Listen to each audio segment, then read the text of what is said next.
Sometimes a single conversation has the power to change your life, especially when that conversation opens your eyes to a solution you never knew existed. We'll hear an inspiring story about the power of information and action from a Hinge Health member on today's episode of Taking the Floor. The only reason I got to that point is I had a friend who told me that she had sought out pelvic floor therapy. I didn't know it existed until that conversation. So that allowed me to prioritize something that I didn't know that I should really be prioritizing. Welcome to Taking the Floor, the podcast from Hinge Health about pelvic health, movement, and taking charge of your well-being. We are your hosts, Candace Dorosky and Bijal Toprani. And we're both pelvic health physical therapists here at Hinge Health. Thanks for being here. Today, we're going to share the story of a Hinge Health member named Megan. Megan works in construction administration and is a busy mom of 4 kids and 1 four-legged friend. And her story is such a testament to the power of information to change your life. We'll hear how learning about pelvic floor physical therapy and taking action to improve her symptoms absolutely transformed her life and empowered her to step into a new and improved version of herself. Okay, here's Megan.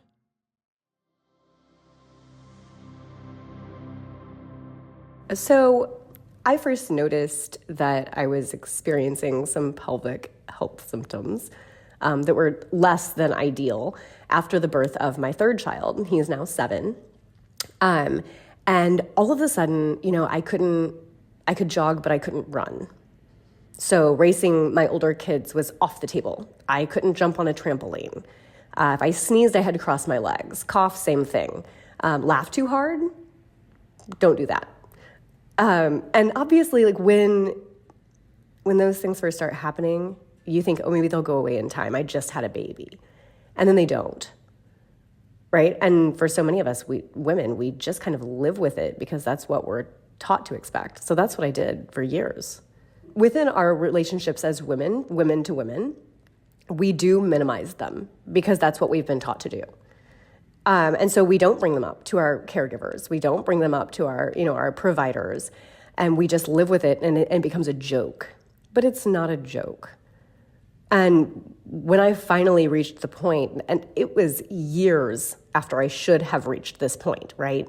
When I finally reached the point of just being done, it was 4 months ago, 5 months ago. Right? And the only reason I got to that point is I had a friend who told me that she had sought out pelvic floor therapy. I didn't know it existed until that conversation. So that allowed me to prioritize something that I didn't know that I should really be prioritizing. And that's why these conversations are so important, just so we can let each other know, yeah, this is not normal. Everybody deals with it. So many people, maybe not everybody, so many people deal with it. But it's not something you have to accept. These conversations are so important to have, and there is so much to unpack here. And, I can remember when I started doing this work, 7 years or so now ago, I think. People very much had no idea what they were showing up for. They had just been told to come see me from their doctor or something like that. And over the years, I've really seen how many great strides we've made. And now it is really a lot more well known than it was previously. But pelvic floor physical therapy is still really rolling under the radar. And so many people find it by word of mouth or just simply by kind of having the right conversation at the right time.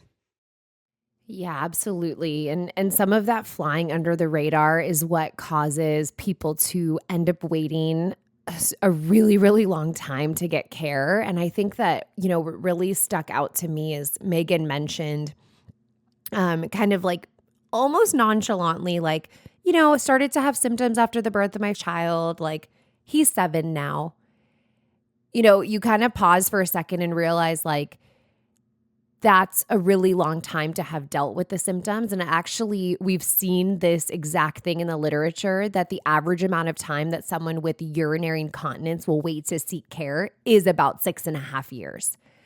So I just kind of want to like put into perspective, like just how long that is to be kind of suffering with these like quality of life related issues. Like you can literally get a bachelor's degree and a master's in the amount of time that people wait, to go get care for this. It's the amount of time that like, if you started to have those symptoms when your baby was first born, that like that little baby is a first grader, by the time you say, hey, okay, I'm going to go get some help for these symptoms. So, people end up waiting just really, really long. And we're starting to see that some of these conversations, like amongst friends, are really reducing that number down to, just much more shorter periods of time between those symptoms starting and people feeling like, okay, I'm going to get some care. And that's really what we deserve, right? Is not to have to suffer for so many years, mentally and physically. Absolutely. I could not have said it better. I think you hit it spot on. So let's jump back into Megan's story. So for Megan, her main issue was leakage, which we know was really affecting her as a parent, but also at work. And she was also starting to see issues with sex and intimacy, and in turn, her mental and emotional health were really being impacted. So let's hear a bit about that.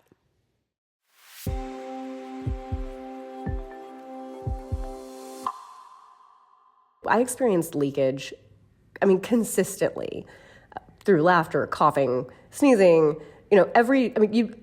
so for me, if I'm out on site, on a job site for my job, we're building this beautiful hospital right now. I am one of the only women on site. And if you're walking a job site and all of a sudden you have the urge to sneeze and you're in a group of people and you have to stop and somehow cross your legs without making it obvious that's what you're doing and sneeze before you can keep walking, right? That is embarrassing. It draws attention to what you're doing, and even if they don't say anything, people notice. And then sexually, of course, I feel like it became harder and harder to achieve orgasm. And maybe that's too much information, but it's definitely part of the problem. The longer it went without being addressed, the harder it was to get to where I wanted to go sexually, right? So that's huge as well. And then that ties into your mental health and your emotional health and the way you view yourself. Absolutely. When you're peeing your pants every time you laugh, or you can't, get to climax with your partner, it really makes you feel kind of horrible about yourself. So Megan's story really highlights how pervasive these kinds of problems can be. They're not just physical. They can start to bleed into every aspect of life. And it was really heartbreaking for me to hear Megan say that it really started to change how she thought about herself. And of course, when something is impacting sex life, that's also going to have a huge impact on your relationship and your emotional health. And then we get stuck in this kind of vicious cycle over and over and over again. Totally. These are whole person impacts. So picking up with Megan's story, once she heard about pelvic floor physical therapy, she started exploring it as an option, but kept running into roadblocks, which is all too common, unfortunately, and really frustrating. My pathway to pelvic floor therapy it started with a conversation with a girlfriend. And I started researching different pelvic floor therapists and kept finding that time and time again, so many of them weren't covered under my insurance, or they worked solely outside of insurance. And for some of us, that's a real hurdle to overcome. And it was for me. So it was just the weirdest thing. I told my partner, finally, I'm done. I don't care how much it costs. I'm doing this. And the next day, I got an email in my inbox from Hinge Health about their pelvic floor therapy program. And it just, it was so great because it's accessible financially, and it's accessible, because I can do it in my home on my own time. I do have this wonderful coach that, checks in with me every, sometimes 2 or 3 times a week even. And it's fantastic, but it's just been so nice to have something that is so accessible. It all ties in so seamlessly together, right? There are the exercise playlists, the therapy playlists that range from, actual like exercises to breath work. And then the articles that come after your playlist is done for the day are so informative. And then, I've got my PT, Victoria, who checks in with me. And she's fantastic. Megan's story is so serendipitous of the fact that she was like really, gaining up the courage to do this. And then she kind of just like got this email. But I want to respect that isn't everybody's story. And cost can actually be a huge barrier to access. A lot of pelvic floor physical therapists are out of network, meaning they don't take insurance, and that can quickly add up. Many people have a hard time even taking themselves out to buy, a new pair of jeans or spending money on like a lunch or something for themselves. And so trying to have to think about paying thousands of dollars for physical therapy really makes the guilt kick in, and they can talk themselves out of it. And even if you don't have the financial issues, or you have the financial means, you still have to coordinate the time, and all of that stuff that goes into taking off work, getting to the appointment regularly. I'm literally a physical therapist, and I can tell you that for me right now in my life, getting there actually feels pretty close to impossible. So I can really identify with how some of these different things could really limit you from participating in something that you think could be helpful to you. Yeah, absolutely. Your call outs on like access and time are really, really big. And then in terms of the money aspect, I actually go to an out-of-network mental health therapist, and it's something I have to be so intentional about budgeting for. So I can definitely relate to all of those things. In terms of Megan's journey, I appreciate her listing off all the ways she got help for her pelvic floor: articles, breath work, exercise. Pelvic healthcare is very holistic. It's not just about treating the symptom like leakage or incontinence, but providing context and education, and different types of exercises and coaching and physical therapy support, as well as that peer support. Well, and it also gives you that strong foundation, right? And the tools that you need to make these long-term lifestyle changes. And that's something that you can keep building on, right? So it's not a quick fix. It's all these little tools that you're packing in your toolbox, and you're able to carry with you, for the long haul in the journey. And that's exactly what happened to Megan.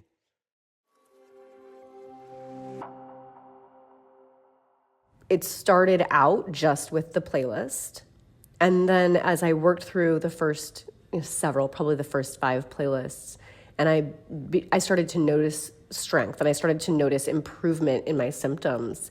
And then it empowered me to look beyond and I started incorporating yoga every day, and I started incorporating meditation. And as Hinge Health suggested breath work, I started incorporating breath work as well. If it hadn't been for Hinge, and if it wasn't for the continued education Hinge provides, I don't know that I would have sought those things out. Hinge was like my diving board, if you will, into all of those things, into the empowerment that comes with that, and into kind of stepping into myself and stepping into the caretaker responsibility that I didn't really know I had, or I didn't know I could fulfill before. I majorly have the warm and fuzzies. Thank you, Megan. Megan is speaking about a really common thing about treating pelvic health symptoms, or even pain and other symptoms that PTs treat. And when you fix one small thing, it can really open up the doors for you to embrace activities and hobbies that you couldn't do before, or be present for your family. It's really miraculous to witness some of these changes sometimes. Yeah, we just love seeing stories like this when a patient really leans in and makes all of these wonderful changes, one after another. And for Megan, it all started with her taking that first step to just get the care that she deserved. Absolutely. Okay, as we wrap up, we asked Megan about any myths or misconceptions about getting care for pelvic issues she wishes she could clear up for others. And her response was so powerful, we wanted you guys to hear it too. The myth that I think I would like to clear up the most surrounding pelvic floor therapy is that it is accessible, right? The myth that I held on to for months was that it's not accessible. It's for really rich people who don't need insurance, right? And it's not something that I can access. So that myth is the biggest one. It is available. You might have to look for it. It's out there. It's for you, and you should have it. Ugh, well, there you go. I don't think that we could have said it any better ourselves. Thank you, Megan, for sharing that great testament.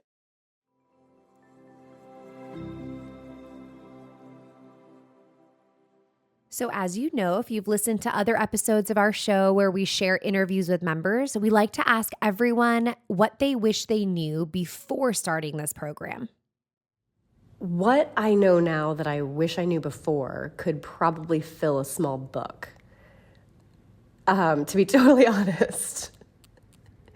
I think that the biggest thing is just going back to pelvic floor health, not just being your pelvic floor. There's so much more to it than that. I wish I had known that, because it is so important. And if you're just sitting there doing Kegels and you're missing this whole other part, you might feel frustrated and you might feel like it's not worth it when you're just missing that next bit, that next puzzle piece. And now let's hear her advice for others who are in the same boat, but maybe a little embarrassed or ashamed or scared. My advice to someone who's dealing with pelvic floor symptoms and not comfortable talking about it is to take a big, deep breath and talk about it anyway. Overcome the discomfort and just have the conversation, because your provider doesn't know what you're dealing with if you don't tell them.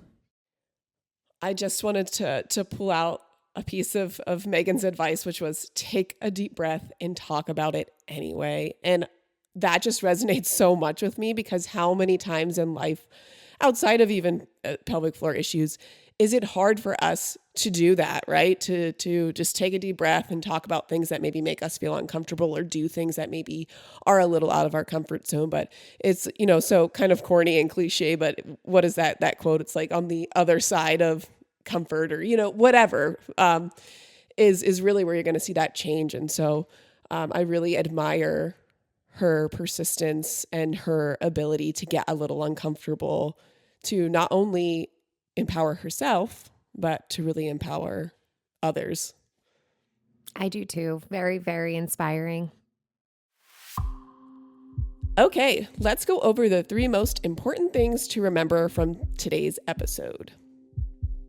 First, Megan's pelvic floor issues impacted so many parts of her life, from her ability to perform confidently at work, to exercising and playing with her kids, to intimacy with her partner. Second, Megan learned that knowledge is power. Once she understood that there were solutions, she started putting all the puzzle pieces together to reduce her symptoms, from exercise therapy to breath work and relaxation and much more. And finally, Megan's story is about the transformative power of pelvic floor physical therapy, but it's also about the importance of information. She might not have sought out pelvic floor physical therapy without the critical conversation she had with a friend. It's a reminder for us all. Keep talking and keep sharing, because that's how we spread the word so that others can get the help that they need. Ah, so well said.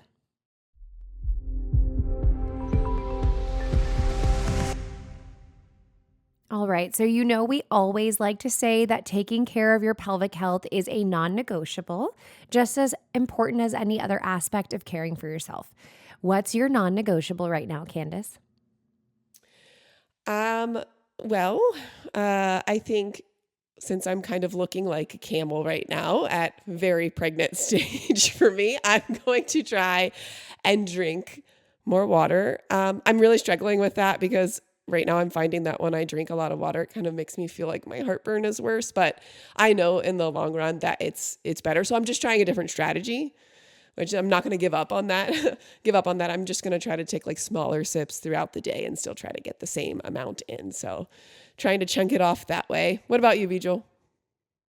Well, I talked about mental health a bit earlier, but I've been going to therapy since grad school. So that's been about like 8 years ago that I started, and it's a major non-negotiable for me. So I go to see my therapist every other week, every other Wednesday, and it's just an absolute must. Like anytime something like kind of funky is going on in my life, I think, oh my God, I can't wait till Wednesday to try to work this out. So it's been super, super helpful for me and definitely a non-negotiable. Yeah, it sounds like you found really that right tool to keep in your toolbox, and you know when to kind of put it into practice, and it kind of gives you that comfort knowing that it's there also. So thank you so much for sharing that with us all. And thank you all so much for listening. If you're feeling inspired by Megan, now might be a great time to jump into your exercise playlist and get those exercises done for the day. Remember, if you're dealing with pelvic floor issues, you're not alone, and we are here for you. The information contained in this podcast is intended to be used for educational purposes only and does not constitute medical advice or treatment for any specific condition. Please consult with your healthcare provider with any questions you may have about your medical condition or treatment. Check out our Hinge Health app library for new episodes coming soon.